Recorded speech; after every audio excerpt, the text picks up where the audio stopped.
하나님의 말씀은 사도행전 12장 말씀입니다. 사도행전 12장 20절에서 25절까지의 말씀입니다. 다 같이 한 구절씩 교독을 하도록 하겠습니다.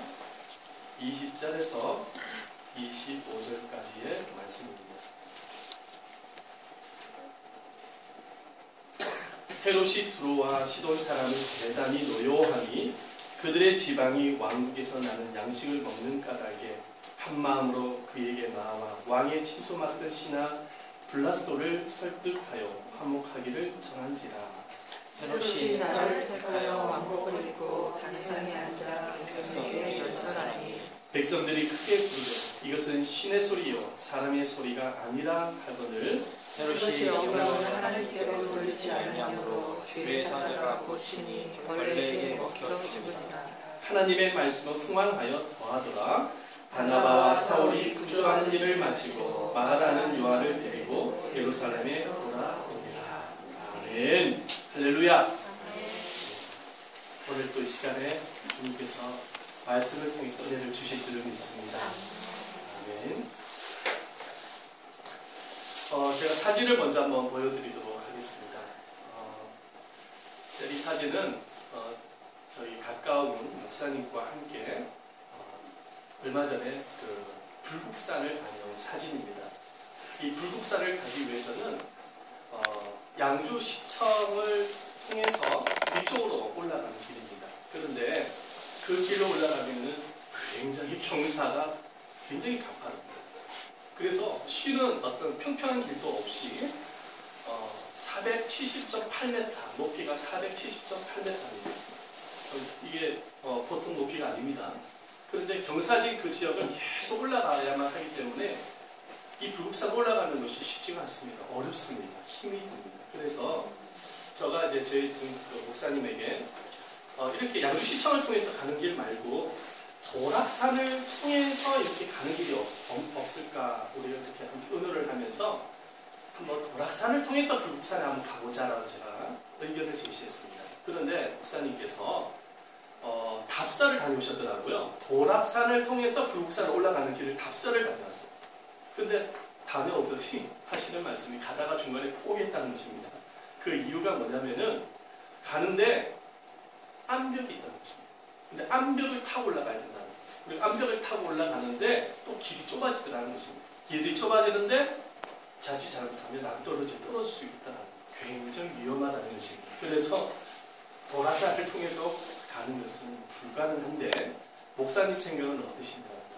정말로 그 양주시청을 통해서 그렇게 경사진 지역을 통해서 이렇게 가기를 원하시는지 아니면 도락산을 통해서 위험하지만 그 길을 통해서 가기를 원하시는지 목사님이 결정하시라고 그렇게 저한테 이야기를 하는데 제가 어디를 결정했겠습니까? 당연히 경사졌지만은 양주시청을 통해서 올라가는 길을 선택을 했습니다. 왜냐하면은 도락산을 통해서 가는 그 길은 암벽을 타야 되고 위험하기 때문에 제가 그 길을 선택을 한 거예요. 이 불국산을 다녀오고 난 이후에 산에서 내려오면서 그런 생각을 갖게 되었어요. 뭐냐면은 우리의 인생도 이렇게 두 갈림길이 있다는 생각을 가졌습니다. 한 길은 위험한 길입니다. 그리고 망하는 길입니다. 그리고 또 한쪽 길은 영광스러운 길이고 흥할 수 있는 길입니다. 저는 오늘 이 두 갈림길, 우리 인생에 있어서 이 두 갈림길에 대해서 오늘 본문을 통하여서 여러분들과 나누기를 원합니다. 오늘 이 본문에 보면은 인생의 두 갈림길을 걸어가는 사람을 만나볼 수가 있습니다. 한 길은 조금 전에 말씀을 드렸지만 망하는 길입니다. 한 길은 흥하는 길입니다. 그러면 망하는 길로 걸어가는 사람이 누구입니까? 오늘 말씀해 보니까 20절 말씀에 헤롯이라는 사람이 등장을 합니다. 이 헤롯은 그때 당시에 유대 왕이었습니다. 그런데 이 헤롯 왕의 가문을 가만히 살펴보니까 이 헤롯 왕의 가문은 예수님을 대적했던 가문이었습니다. 이 헤롯 왕의 할아버지가 헤롯 대왕이었는데 예수님께서 베들레헴에서 태어나셨을 때에 예수님의 나이, 남자 나이 2세 밑으로인 나이 남자들을 모조리 살해했던 아주 잔인했던 왕이었습니다. 그 할아버지 때가 그랬어요. 얼마나 잔인했든지 자기의 부인을 쇠고창이로 찔러서 죽였고 3명의 아들이 있었는데 2명을 죽이고 1명만 살았습니다. 그래서 그때 당시에 유대 백성들이 이 헤롯 대왕을 바라보면서 뭐라고 이야기를 했냐면은 차라리 헤롯 왕의 아들로 태어날 바에야 돼지로 태어나는 것이 좋겠다라는 속담이 생길 만큼 잔인했던 왕이었습니다. 그런데 이 헤롯 대왕의 손자가 본문의 20절에 등장하는 헤롯 왕입니다. 정말로 그 가문의 안 좋은 관습을 그대로 물려받아가지고 이 헤롯 왕도 매우 잔인했던 왕, 교만했던 왕이었습니다. 제가 지난 주일날에도 여러분들에게 말씀을 드렸지만은 이 헤롯 왕이 유대 백성들로부터 인정과 지지를 받기 위해서 교회를 핍박하기 시작합니다. 유대 백성들이 교회를 싫어하니까 교회를 핍박하는 것입니다. 그래서 교회 지도자였던 야고보를 살해를 했습니다. 그것으로 마치지 아니하고 교회의 최고의 지도자였던 베드로, 예수님의 수제자 베드로를 처형하기 위해서 붙잡아서 감옥에 가뒀던 왕이 바로 이 헤롯 왕입니다. 심지어 하나님의 은혜로 이 베드로가 감옥에서 나오게 되자 베드로를 지키고 있었던 파수꾼을 신문을 해서 그 자리에서 죽였던 왕, 아주 잔인했던 피와 눈물이 없었던 왕입니다. 그런데 이 헤롯 왕이 오늘 본문의 말씀을 보니까 두로와 시돈이라는 백성들을 향하여서 굉장히 화가 나 있는 모습을 보게 되십니다. 우리 말씀을 한번 읽어보겠습니다. 20절인데 다 같이 한번 읽어보겠습니다. 시작! 헤롯이 두로와 시돈 사람들을 대단히 노여워하니 그들이 지방의 왕국에서 나는 양식을 먹는 까닭에 한마음으로 그에게 나와 왕의 친소 맡은 신하 블라스도를 설득하여 화목하기를 청하니라. 굉장히 화가 났습니다. 이 헤롯 왕이 두로와 시돈 백성들을 바라보면서 화가 났어요. 왜 화가 났냐니까는 한번 조사를 해보니까 두로와 시돈 백성들 중에서 이 헤롯 왕을 대적했던 사람들이 있었던 것 같아요. 정치적으로. 한마디로 이 사람은 헤롯 왕은 굉장히 잔인한 사람이라고 비난을 하고 헤롯 왕의 정권에 도전했던 사람들이 있었던 것 같습니다. 그래가지고 이 두로와 시돈 사람들이 헤롯 왕을 굉장히 헤롯 왕이 두로와 시돈 사람을 미워하고 화가 났어요. 그래가지고 이 헤롯 왕이 어떻게 했냐면 이 두로와 시돈 사람들에서 양식을 끊어버리려고 했습니다. 여러분 사람이 밥을 먹지 못하면 어떻게 됩니까? 굶어서 죽지 않습니까? 그러니까 이 두로와 시돈 사람들이 그 사실을 알고 난 이후에 그때부터 최고의 권력자였던 헤롯 왕을 향하여서 아부를 뜨기 시작합니다. 아부를 뜨는데 헤롯 왕의 그때 당시에 그 비서실장이 있었습니다. 블라스도라는 사람인데 이 블라스도에게 찾아가서 아부를 떨면서 헤롯 왕과 화해하기를 요청합니다.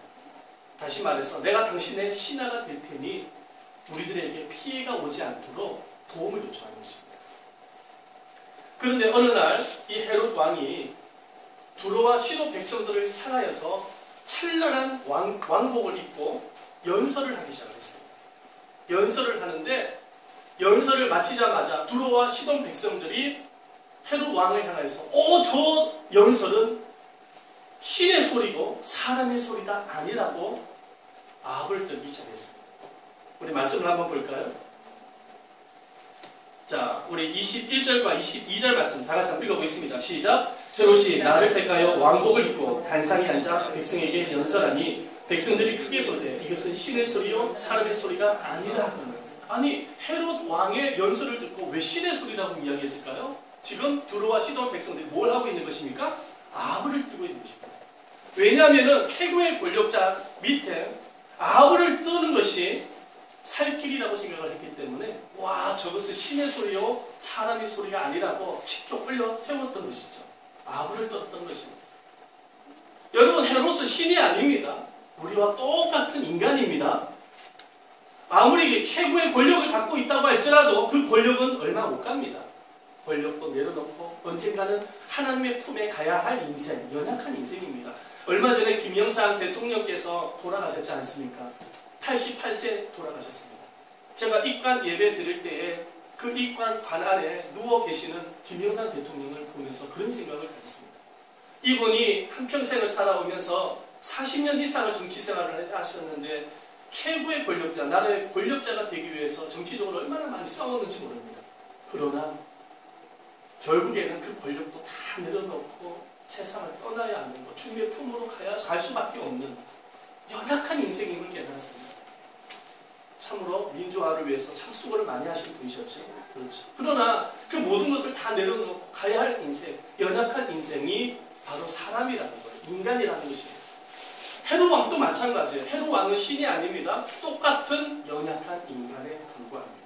그런데 말이죠, 백성들이 헤롯 왕을 향해서 저것은 신의 소리요 사람의 소리가 아니라고 이야기를 했을 때 이 헤롯 왕이 착각에 빠졌습니다.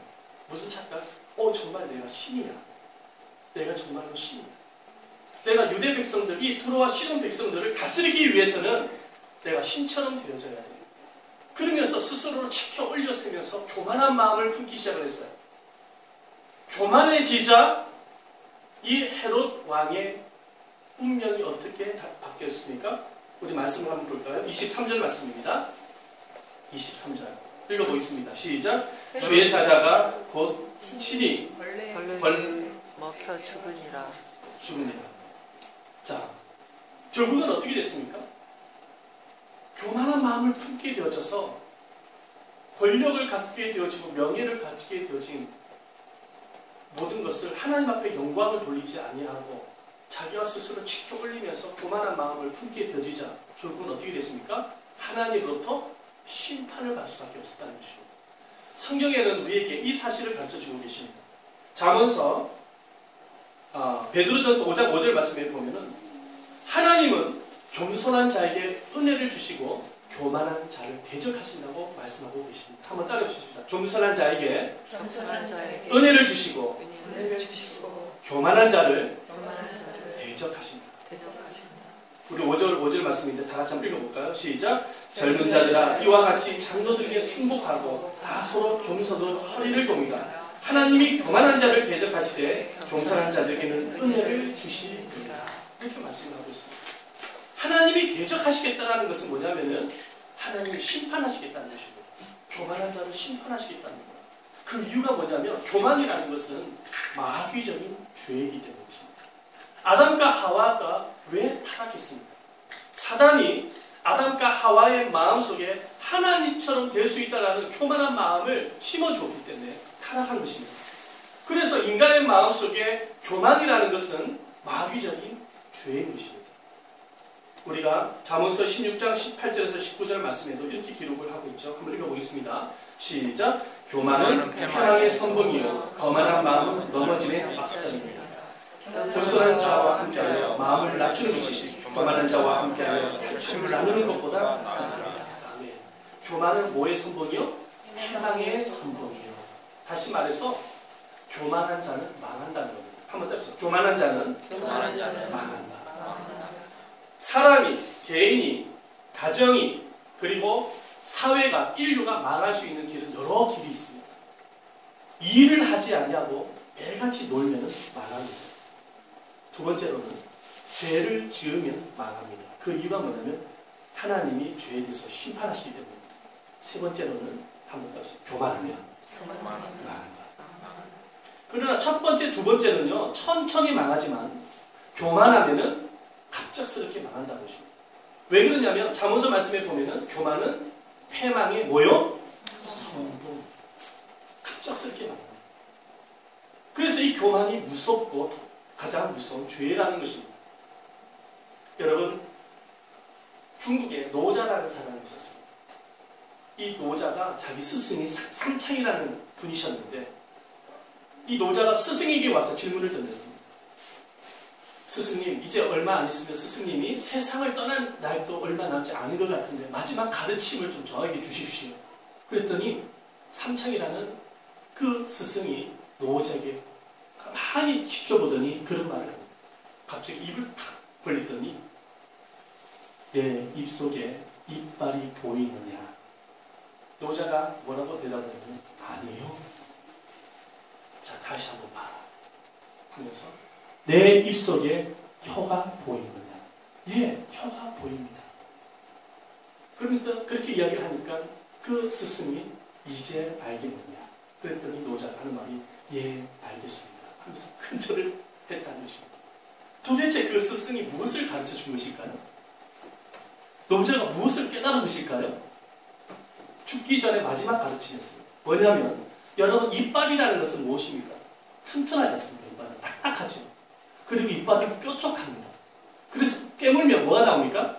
피가 납니다. 입술을 깨물면은 입술에서 피가 나고 혀를 깨물면은 혀에서 피가 나는 것이 이빨입니다. 그런데 그렇게 딱딱하고 날카로운 것은 결국에는 부러지거나 뽑힌다는 것입니다. 그러나 부드러운 혀는 결코 뽑히는 일이 없다는 것입니다.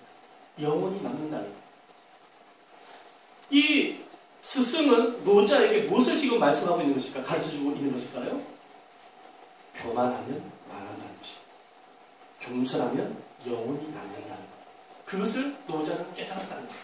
그러나 우리는 이 사실을 성경을 통하여서 이 진리를 깨닫습니다. 하나님 또 우리에게 뭐라고 말씀하시냐면 우리는 이 성경을 통해서 겸손한 자에게 은혜를 주신다고 우리에게 말씀하고 계시는 것입니다. 할렐루야. 여러분, 망하는 길은 뭐냐면 교만한 길. 두 번째, 또 한 길을 걸어가는 사람이 있습니다. 이 길은 흥한 길, 영광스러운 길, 승리의 길입니다.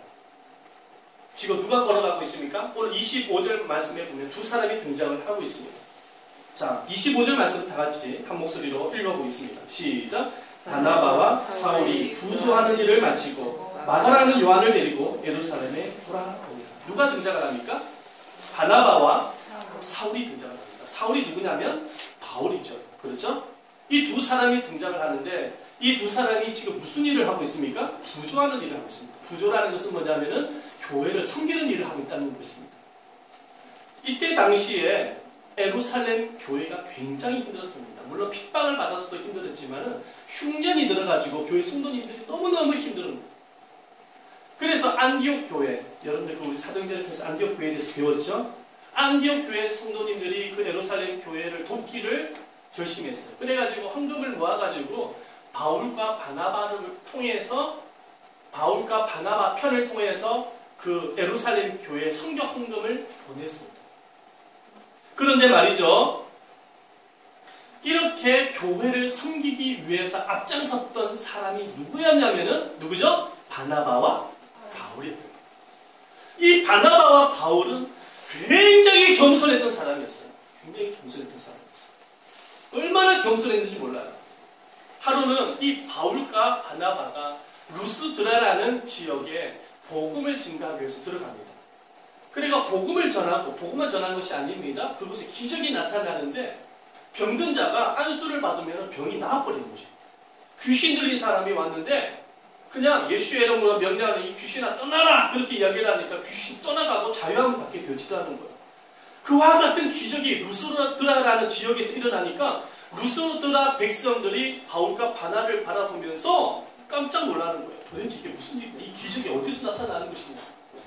그래가지고 루스드라 백성들이 바울과 바나, 저거는 사람이 아니다, 신이다라고 이야기를 했어요. 사도행전에 보면 나옵니다. 그래서 바나바를 향해서는 저는 제우스 신이야, 바울을 향하여서는 또 다른 신이야, 헤르메스 신이야, 그러면서 지켜 올려 세웠습니다. 마음이요, 교만한 마음을 갖고 있는 사람이라고 한다면은 자기를 향해서 신이라고 이야기했을 때 그래 나는 신이야 그렇게 하면서 자기가 교주가 될 수 있을 거예요. 그렇죠? 요즘 보면은 사이비 종교 집단에 교주들이 얼마나 많습니까? 그렇죠?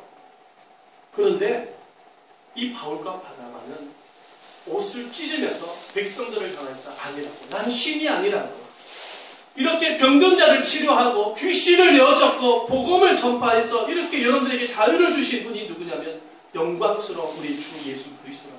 그래서 하나님 앞에 영광을 돌리는 것입니다.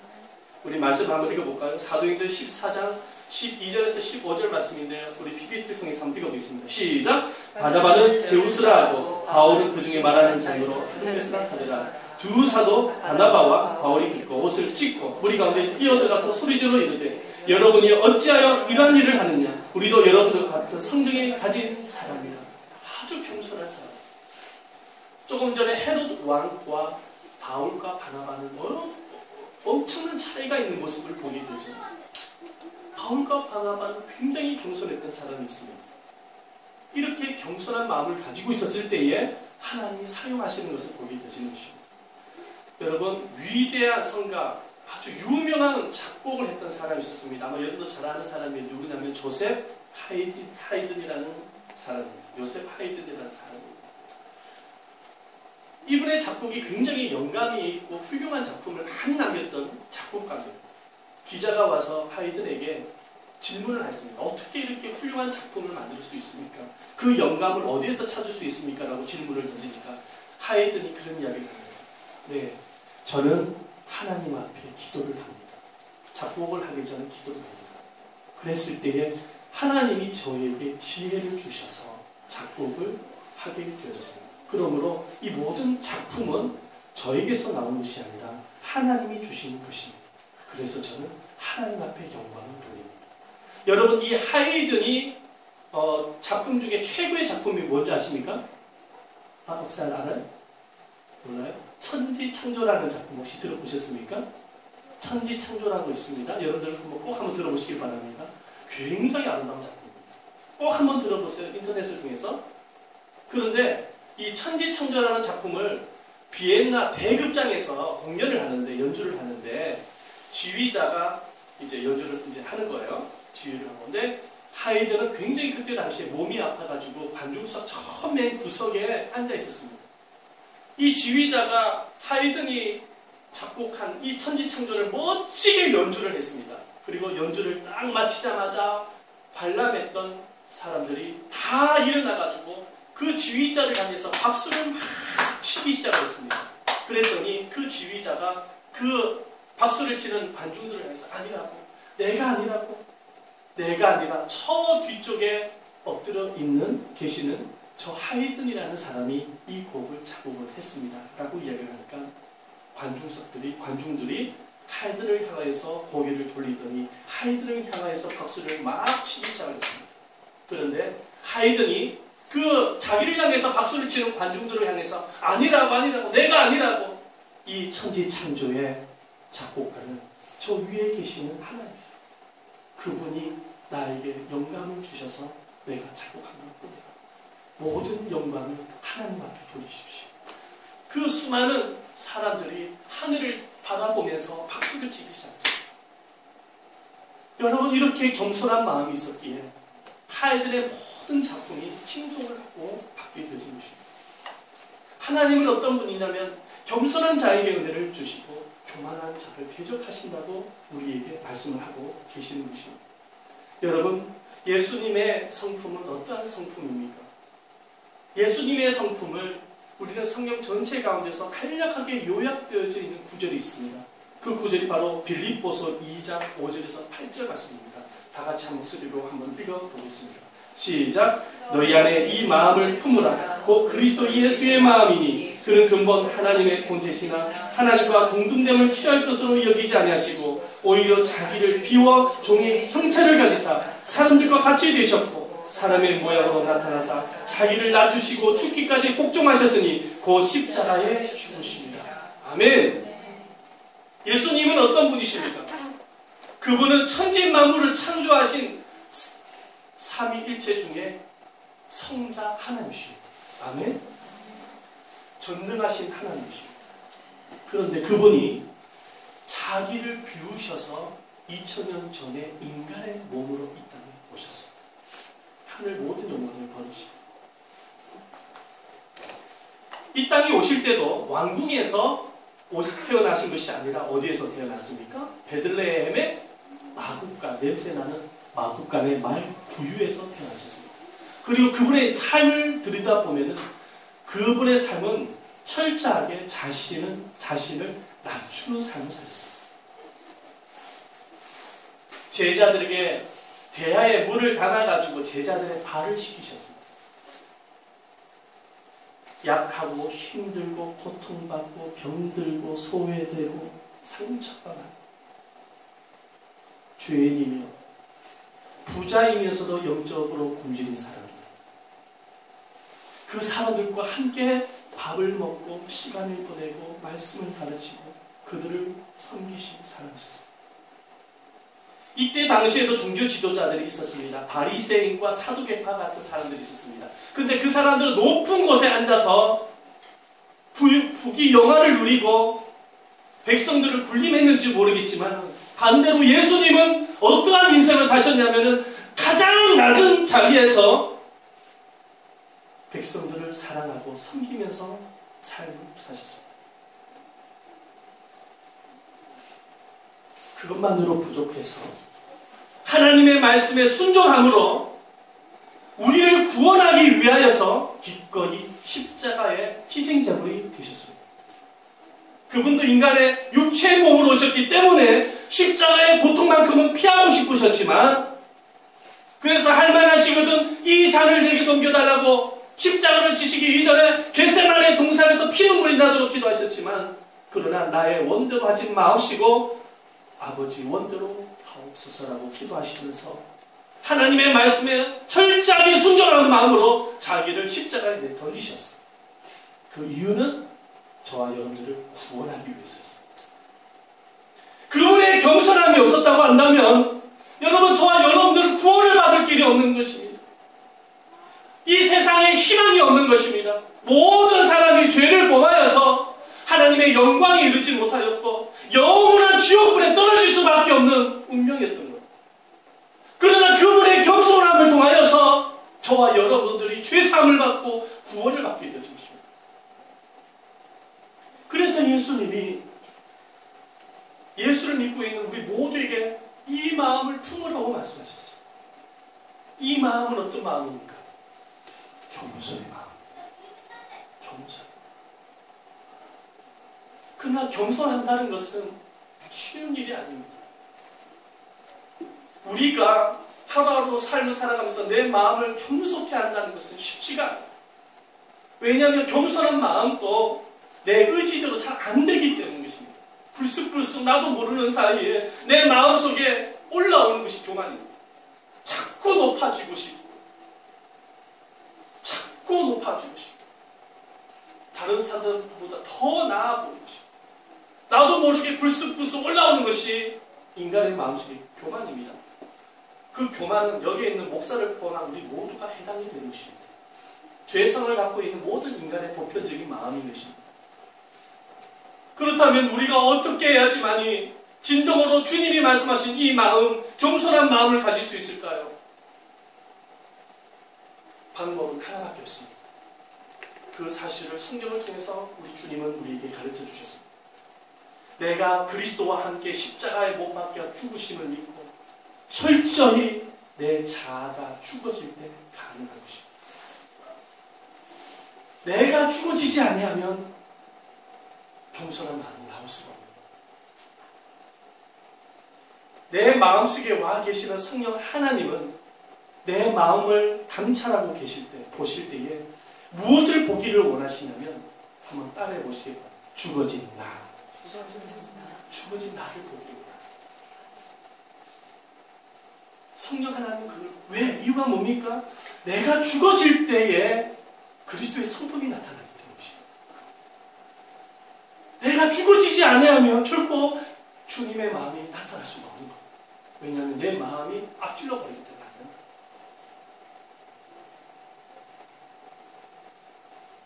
내가 죽어진다는 것은 창피하거나 부끄러운 일이 아닌 것입니다.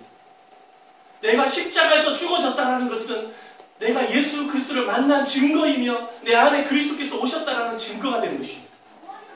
예수를 믿는 사람은 그래서 죽어진 삶을 살아가는 사람인 것입니다. 과거에는 나의 옛사람이 살아서 내 마음대로 인생을 살았다고 한다면 예수를 만난 나는 이제는 나는 죽어져서 그리스도 중심으로 철저하게 순종하면서 살아가는 삶. 그것이 바로 그리스도인이며 저와 여러분들의 삶이 되어져야 되는 것입니다. 주님은 그거를 보기를 원하십니다. 왜 이렇게 세상이 강팍합니까? 왜 이렇게 세상이 고집스러운지 모릅니다. 왜 이렇게 사람의 마음이 점점 가면 갈수록 강팍해지는지 모르겠습니다. 그 이유는 십자가에서 죽어지지 못했기 때문이죠.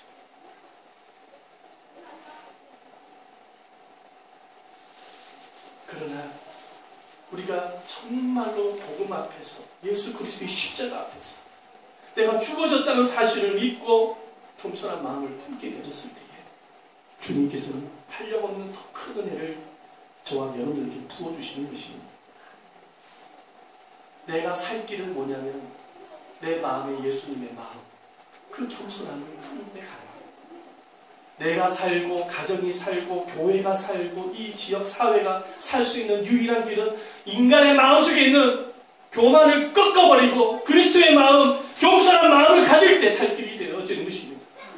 우리 자녀들에게 정말로 가르쳐야 할 덕목이 있다고 한다면 많은 덕목들이 있지만 그 중에 대표적으로 하나 겸손한 마음이에요.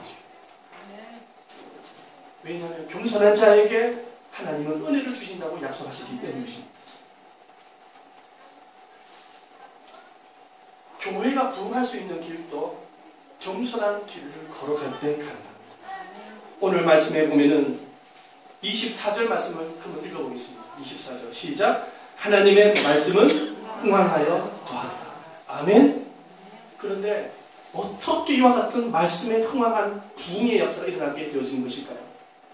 그 전에 보면은 교만했던 헤롯 왕이 죽었습니다. 교만이 사라지고 백성들의 마음속에 겸손한 마음으로 하나님의 말씀을 붙잡게 되어지자 부흥이 일어난 것입니다. 교회가 부흥하는 것도 겸손입니다. 자, 마지막 한 사실을 말씀드리고 마치고 합니다. 어떤 교회 성도님들이 계셨습니다. 성도님이 계셨습니다. 그런데 그 성도님은 솔직히 말주변도 별로 없고 기도도 잘 못하고 능력도 별로 없고 그렇게 뭐 잘 사는 편도 아니었습니다. 그런데 한 가지 굉장히 겸손하셨던 분이셨습니다.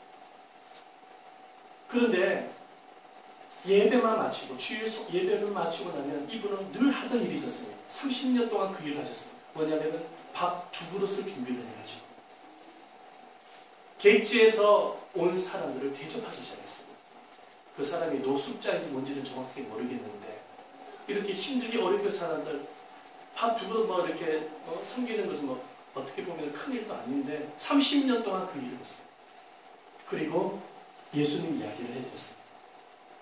그런데 이분을 통해서 예수를 믿은 사람이 몇백 명이나 된다는 것입니다. 여러분, 겸손하게 섬길 때에 부흥의 역사가 일어나더라는 것입니다. 사람은 우리가 걸어가는 이 인생의 길은 두 갈래 길이 있습니다. 하나는 망하는 길이요, 하나는 축복의 길입니다. 흥하는 길입니다. 여러분, 이 두 길 가운데서 우리가 정말로 선택을 해야 할 길은 어떠한 길이 되어져야 되겠습니까? 바로 겸손한 길입니다. 겸손의 길을 걸어갈 때에 그곳에는 하나님의 복과